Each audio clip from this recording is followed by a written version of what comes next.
Today we're going to look at reviewing trigonometry. We did some stuff with right triangles yesterday, so today we'll look back on some stuff you learned last year. The first problem on your note sheet says the Americans with Disability Act, or the ADA, provides regulations designed to make public buildings accessible to all.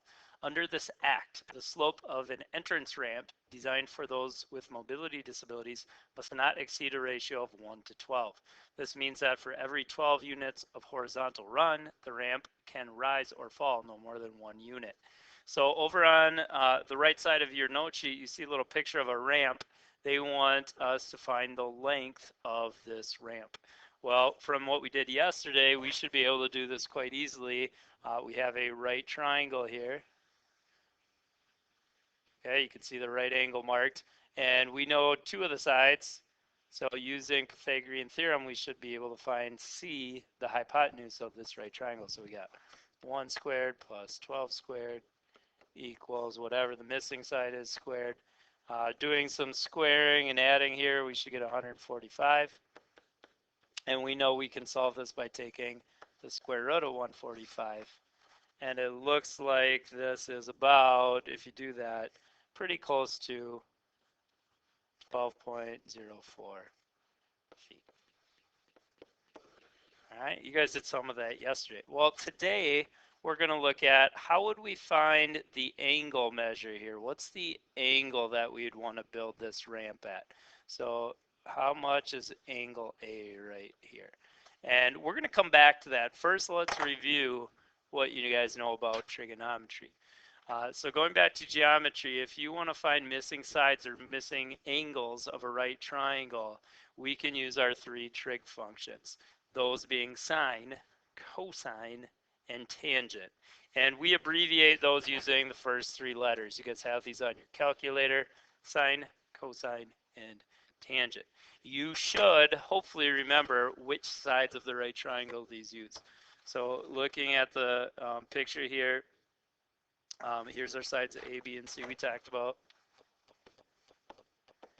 Okay, same as when we did Pythagorean theorem. We're going to use our SOHCAHTOA saying, and our SOHCAHTOA saying, each of the three signs or trig functions are the sine, cosine, tangent are the first letter. The OH and A represent the opposite, adjacent, and hypotenuse. So what we have then is that sine is always going to be your opposite over hypotenuse. Cosine is always adjacent over hypotenuse. Tangent's always opposite over adjacent. This year, though, we're going to also look at a couple other ones. There is three other trig functions that are the reciprocals. Reciprocals, remember, are where you kind of flip the fraction. Reciprocal means that you flip the fraction. So the numerator becomes the denominator, denominator becomes the numerator. So this new one, cosecant, that's how we pronounce this one, is the reciprocal of sine.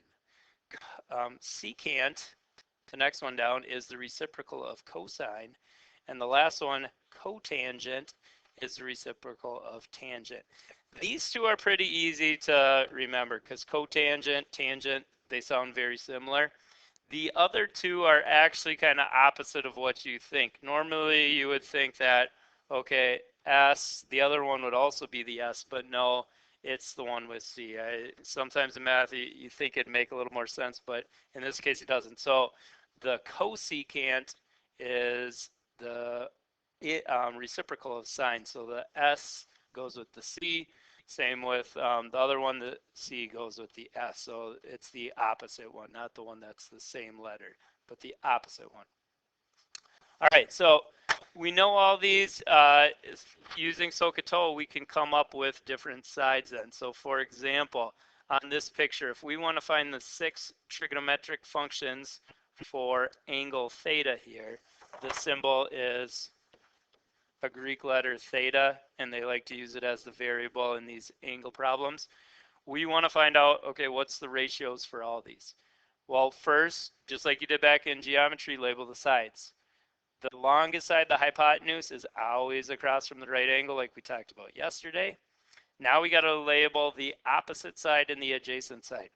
The opposite side is always opposite your angle that you're using. The adjacent means next to, is always the side next to your angle that's not the hypotenuse. All right, so if we're going to label these, sine from our saying is O over H, opposite over hypotenuse. On this picture, that is 4 over 5. Cosine uses A over H. That's adjacent side, which on this triangle is 3 over our same hypotenuse of 5. Tangent is opposite over adjacent. Opposite side here being 4 and adjacent side being 3. If we want to find the other ones, we want to write the reciprocal. So sine and cosecant are reciprocals, so this should be 5 over 4. The reciprocal of 4 over 5. Cosine and secant are reciprocals, so secant should be the reciprocal of cosine, or 5 over 3. And then the last one is the reciprocal of tangent, 3 over 4. Okay, we're going to use that. We'll go back to this ramp question now and see if we can find the measure of angle A. So they want us to figure out how many degrees is this going to be. So we want to figure out, well, what two sides of the triangle do we know? The long side, the hypotenuse, is here. The side across or opposite is here. 12 is the adjacent side. So it looks like the ones they started us out with were 1 and 12, the opposite and adjacent. From our SOHCAHTOA saying, we know this is going to be a tangent problem. So tangent of whatever this angle is, we're not sure, we'll put x equals opposite 1 over adjacent 12. We want to solve this out. Well, if you look at your calculator and you try typing in tangent x, it doesn't work out so well. So if we try doing tangent of x, well, it doesn't know what x is. It might have, your calculator might have some say value. It's not going to work. We need to be able to move this tangent side to the other side. Before we do that, make sure in your calculator that you are in degree mode. So hit your mode button, which is right next to your second button, and then go down and change this so that degrees is highlighted in there. So hit the mode button right next to the second button. If you're in or on a TI Inspire, make sure you go to your home screen, go to settings, and you should also change it to degrees. All right, so if we're going to do this, this tangent doesn't work so well on this side. We want to move it over to the side with numbers. So angle x here is going to not be the tangent of 1 over 12, it's going to be the inverse tangent of 1 over 12. So how you do that on your calculator, instead of hitting tan 1 over 12, you hit your second button, tangent, and type in 1 over 12. And it should tell us what this degrees is. Looks like it's about 4.8 degrees. Not a very steep incline, and that's what they want because people have to go up it with wheelchairs. So when you find angles, you want to use the inverse properties, the inverse sine, inverse cosine, or inverse tangent. All right, let's jump back in here to the other side of your worksheet. On number 2, they want us to find out what is the exact value of tangent. Or sorry, what is the exact value of tangent A, knowing that cosine A is 2 over 5? Well, on a problem like this, it probably makes sense if you do some type of drawing. So if you ever get stuck, start by doing a drawing. And we know all of trigonometry involves right triangles. So put angle A somewhere that is not the right angle. And then put the sides on. 2 and 5, these two sides should go somewhere. Well, we need to put them in the correct spot. Let's label our triangle first here. So we got hypotenuse being the long side, this being our opposite side, and this being our adjacent side. Knowing that cosine is always adjacent over hypotenuse, this tells us that 2 should be our adjacent side and 5 should be our hypotenuse. So on our picture here, we know that this side should be 2, this side should be 5. All right, let's see if we can answer our question now. What is tangent of angle A? Well, tangent is always going to be opposite over adjacent. Do we know the adjacent side? Absolutely, it's 2. Problem is we don't know the opposite side right now. What is this going to be? Well, from our picture, if we know 2 sides, we should be able to find the third side. This is all what you did all yesterday. Do Pythagorean theorem. A squared plus b squared equals c squared, and we can find it out. So a squared, we got 2 squared plus something squared equals 5 squared. 5 is the hypotenuse alongside. And solving this out, squaring these and subtracting, we're going to get x squared equals 21. So x is the square root of 21. In this case, since they'll probably ask you what's the exact value, we want to leave this as a square root because square root of 21 doesn't come out to be a perfect number here. So opposite side right here ends up being square root of 21. And that would be our answer. That's the exact value of this problem. Let's try another one here. So number 3, they want us to do a similar thing here. If tangent of angle B is 3 over 7, find the value of sine of B. Why don't you pause this one and see if you can draw out a picture quick and see if you can find all 3 sides of the triangle. All right, let's see what you got. If you draw out a picture here, right triangle, put B somewhere on there. I'm going to pick this side this time. That makes this our hypotenuse, this our opposite, this our adjacent. If you put B on the other angle, that's fine. It should come out to be the same thing. Tangent is always opposite over adjacent. So that means right here, this is our O, this is our A. So on our picture, this should be 3, this should be 7. We can do Pythagorean theorem and find the missing side. So we got 3 squared plus 7 squared equals whatever our missing side is there squared. And if we keep solving this, should end up getting square root of 58. And there is no other perfect squares that go into 58. So we'll leave it as square root of 58. All right, so what is sine of angle B now? Sine of angle B should be opposite over hypotenuse, opposite side here being 3, hypotenuse being square root 58. Now, depending on what your math class wants, sometimes they're okay with you leaving answers like this. Other math teachers, sometimes if you go on to college, might not want you to leave a square root in the denominator, or other times you may be able to simplify it if you change or get rid of the square root in the denominator. So if you're asked to do that on a problem like this, what you would do is multiply by the same square root. So if you did want to simplify this, you could also multiply by the same square root on top and bottom. And another possible exact answer would be 3 square roots of 58, because that's what we'd get if we multiply the 2 things on top here. So if we multiply these 2 things together, you get 3 square roots of 58. On bottom, if you multiplied square root of 58 times square root of 58, that would just be 58. So that's another way to write the exact answer. Sometimes they want you to write it like the bottom. Other times they don't really care if you simplify that up.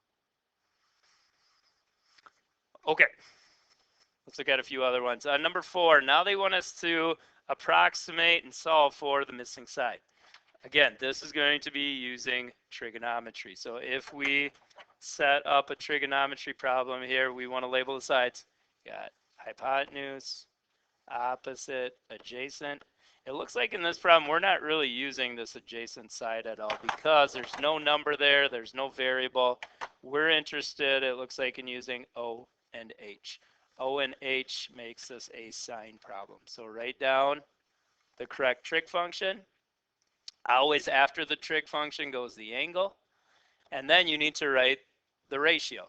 It equals what over what? Well, sine's always opposite. In this problem, the opposite side is x. We don't know.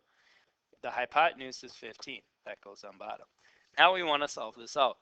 So to solve it, for x is being divided by 15. To move that to the other side, we'd want to multiply both sides by 15. So if we do that, x will end up being whatever 15 times sine of 20 is. So on our calculator, we want to type in, okay, what's 15 times sine of 20 degrees? Hit enter, and it should tell you approximately what it is. Here it's going to be about 5.13.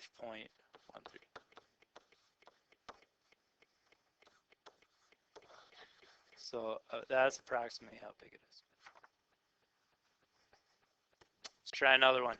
This one wants us to find or solve the entire triangle XYZ. If they say solve the triangle, that means they want you to find all the sides and all the angles that we don't know.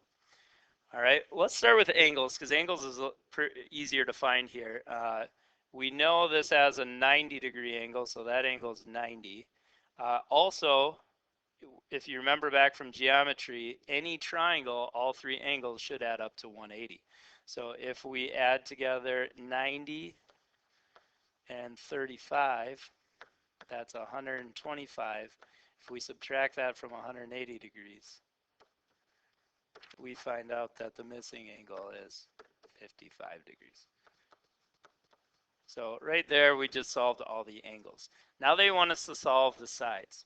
So to find the sides, it doesn't look like we're going to be able to use Pythagorean theorem because we only know one side. We're going to need to use trigonometry. So again, we can label them. If we use this as our angle, that's our opposite. That's our hypotenuse. That's our adjacent side. Now you just got to pick one of the two missing sides to solve for, either x or z. Pick one. Let's solve for x. So if we solve for x, looks like we're using the opposite side. And then we'd want to pick the side that has a number here, adjacent. This looks like a tangent problem because opposite and adjacent is tangent. So tangent, put your angle right afterwards, equals the opposite side, which is x. We don't know, over the side. We do know the adjacent side, which is 10. To solve this, times both sides by 10. So x is going to be 10 times the tangent of 35 degrees.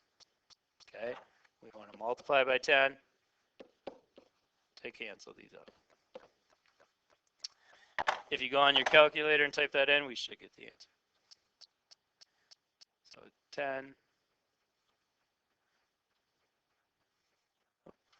My calculator's having some problems here, but if you type it in, you should get about 7. Pretty close to 7. All right, so we got that side. We now know that this side is about 7. All right, to find the last side, you got some options now. We know that anytime you are looking for the third side of a triangle and you know the other two, one option would be to do Pythagorean theorem. So we can do 7 squared plus 10 squared equals z squared, and we can solve for it that way. It'll definitely work, and if you solve it right, you should end up getting the square root of 149, which is going to be about 12.2. So that's one way you can solve for the missing side. It should come out to be about 12.2. Another way would be to, again, use trigonometry. Let's do trigonometry again. So let's say we were doing z again. We could use the adjacent side and hypotenuse. Adjacent and hypotenuse is cosine. So we could do cosine of our angle, 35 degrees, equals adjacent side, which is 10, over hypotenuse side we don't know. Okay, let's solve this one out. Now, this is a little bit different of a trig problem, because if we want to solve this right now, and we try, say, let's times by 10, like we've done on the other problems, does that work? No, 10 does not cross out the z. That doesn't work. So how do we solve this one? Well, if multiplying doesn't work out, you're going to have to do 2 steps here. What we still want to multiply, but we want to multiply by z. That'll get rid of our denominator there. But we're not done because z times cosine 35 isn't going to give us our answer. This is going to be a two-step solving problem. Now we're going to have to divide, and what we would divide by is cosine 35 degrees. So to get the answer on this one, you got to multiply and divide. So z will be what you get when you do 10 divided by cosine 35. And it should give us the same answer. Let's check. So pulling up our calculator here, if we do 10 divided by cosine 35. Again, make sure you are in degrees. Your calculator shouldn't change, but just make sure. And you should get 12.2. So we get the same answer whether we do Pythagorean theorem or trigonometry. So you got some options depending on which way you like better. All right. Word problems. You may get some of these word problems where you're asked to use trigonometry. This one on number 6 says, in order to construct a bridge, the width of the river must be determined. Suppose a stake is planted on one side of the river. So here's one stake. And directly across on the opposite side, another stake is planted. At a distance of 50 meters to the left, so somebody starts walking this way 50 meters, and they measure that the angle to the other stake here is 82 degrees, and oftentimes an instrument is used to do that by surveyors. If you've ever seen maybe on some construction sites where someone's kind of peering through a telescope type looking thing, there is instruments that can measure angles. They measure it to be 82 degrees. Find the width of the river. How much is this going to be? Well, here's our right triangle. We should be able to do this. We just got to know what sides are we using here. So we got hypotenuse, we got opposite, we got adjacent. Why don't you pause the video and see if you can set this problem up right now with a sine, cosine, or tangent problem. All right, let's see how you did. This one, O and A is what we're using. We don't really have any hypotenuse information. O and A is a tangent. So we got tangent. You should have put the angle right after, 82 degrees, equals, and you should have had W over 50. To solve this one, looks like we can just times by 50 and get the answer. So if we multiply both sides by 50, W equals 50 times the tangent of 82. That should come out to be about 355.8 meters. That's the width of our river. All right, let's try one last word problem. It says, John found two trees directly across from each other in a canyon. When he moved 100 feet from the tree on his side, parallel to the canyon, the angle formed by the tree on his side, John, and the tree on the other side was 70. Find the distance across the canyon. So on this problem, however you want to do it, maybe here's our canyon here. You got a tree on one side. You got a tree on the other side. John's on one of these sides, and he walks 100. He sees this tree on the other side, measures it to be 70 degrees. We want to know how far is it across the canyon. There's our variable. Okay, here's John. All right, looks like another type of right triangle problem. We got the hypotenuse, we got the opposite side, we got the adjacent side. This one looks like another tangent problem. Tangent, 70 degrees, equals opposite, we don't know, over adjacent, we do know, we walked 100. And solving this out, if you times by 100, looks like we get 274.7 feet. All right, so what I want you to do now, try out the worksheet, see if you can do some of these problems on your own. It probably is a good idea to start with to kind of label the sides to help you out. All right.